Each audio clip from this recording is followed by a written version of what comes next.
Hello. So I wanted to talk a little bit about when you're feeling anxiety and feeling hopelessness and you're feeling like it's just so hard and stuff like that. Um, I want to just have a little conversation about that because it's so easy to get where you are thinking the worst and you're drawing conclusions that are not true. So, oh, by the way, my name's David, and I'm on this tinnitus coach thing. I guess we call it that here. And I don't try to make any money off of this, like so many people are. And just trying to, you know, um, try to help people the best that I can. I'm not a doctor, but it just seems there's such a shortage of people who are able to give good information about tinnitus and just help people along. So I'm just a fellow tinnitus. I was once a sufferer. Now I'm an acceptor. So I've gone from suffering to accepting tinnitus, and I'm doing pretty good. And I'm here to try my best to help you. So when it comes to these conclusions we draw about ourselves, we're like, my life is so finished now because it just seems so hopeless. I always hear this sound. I'm always thinking about it. Um, I feel like this is a conversation that you have to change the way you have with yourself.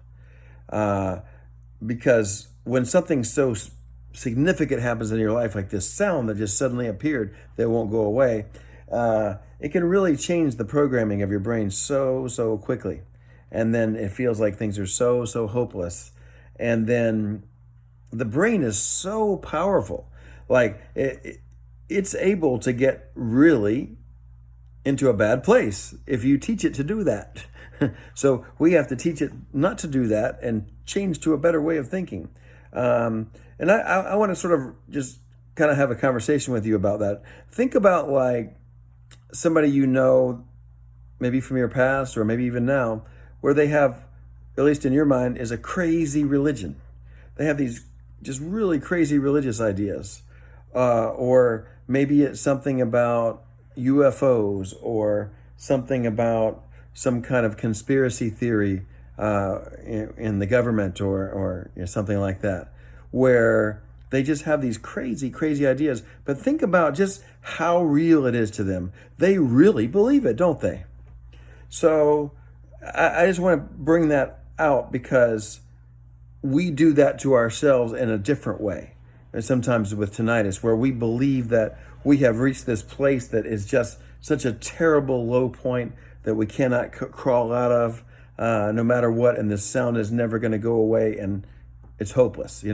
So think about how I'm not trying to call anybody crazy here. I don't mean like that.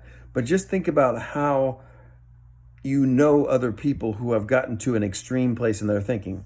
And then sadly, there are people also, when it comes to just, we can say psychosis or just severe anxiety, depression, where we've seen people like that, where they've gotten to such a bad place in their thinking. So the good news is it's changeable. Sometimes, but not always, the bad news is it may take a little bit of time to get to a better place, because often, even like with tinnitus, maybe you've only been having it for a month or 6 months or 2 years or whatever, but it doesn't matter too much about the length of time. But you think about people with a really weird religious ideas, or oftentimes they have to actually be deprogrammed over a period of time. I mean, there's cases where people were like in what do you call it? Where they're like at a compound, and maybe they were raised as children in this place, and they have all these weird ideas because they were taught that since they were children. So it takes a long time to change those thoughts, but there's a way to do it. But first, you have to be able to say, hey, wait a second. Some of my thoughts are irrational. Some of my thoughts are drawing a conclusion that's too extreme. Some of my thoughts are causing me to have anxiety, and it's the thought that's causing it. Some of my thoughts are causing me to have depression, and it's the thought that's causing the depression. And we have to make that realization that our thinking is a problem. And nobody wants to admit that, right? Nobody wants to say, oh, I'm crazy, right? And I don't want to say crazy. I'm saying crazy. I'm making a joke, and that's actually maybe even politically incorrect. So I apologize about that. But I think you get my point. You know what I mean? So, but nobody wants to admit that they have a mental illness. Maybe that would be a better way of putting it. So sorry about the crazy. That's not very good. But anyways, so we have to be able to admit that we sometimes are drawing these conclusions that are not correct. So let's get realistic here. Let's make some conclusions that are a little bit more easier to cope with. There are millions of people with tinnitus right now, and a large percentage of them at the beginning of their journey had a really difficult time with it. And then a huge majority, almost all of them, are now doing great. They're okay, at least. They're not in this terrible place where the sound is so bad.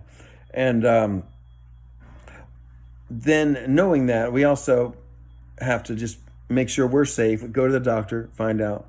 The doctor says you're safe, then you're safe. They're pretty good at training, because if they make a wrong conclusion, then they could be in big trouble, couldn't they? So they're pretty trained because of all the lawsuits and stuff. They have, at least as far as checking to make sure you're not about to die or something, they're pretty good at checking that and making sure you're okay.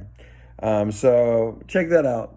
And if you've been drawing any conclusions about your health, oh my God, there's strange things happening inside my ear that I can't explain, and maybe it's some other condition that might be causing it, maybe pressure in the brain, or, and then you start thinking about all this and you're like, oh my God, I'm dying, right?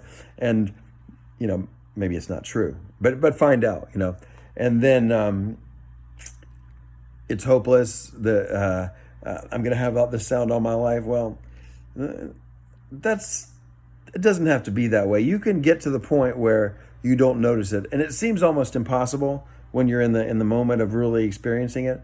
But there are lots of people with multiple sounds, changing sounds, and they have adapted to it, or they've just adapted to the point that where they just live a normal day. So even if you feel like you've got a lot of different sounds and extreme sounds, I don't want to make small of it, but I just want to say that it's a rational idea that this is something you can get better at. So I want to just really get through to that it's not as bad as you might feel that it is right now. Anxiety, or I'm anxious all the time, I can't stop thinking about it. Well, actually, the fact is you can get where you're not thinking about it very much. And I've been making videos about it, and there's a lot of different techniques you can use to move in that direction. That may take some work, but it's true, you can get a lot better where you're not thinking about it as much. Depression. My life has no hope for the future because of this terrible thing that has, afflicted me. There are lots of famous people. William Shatner and Mr. Spock. A lot of rock musicians, because they were exposed to sound. I'm trying to think of some other ones. There's a lot more, but I wasn't ready for that. Okay, challenge. If you got this far along in the video, would you please comment on anybody you know that's like a famous person?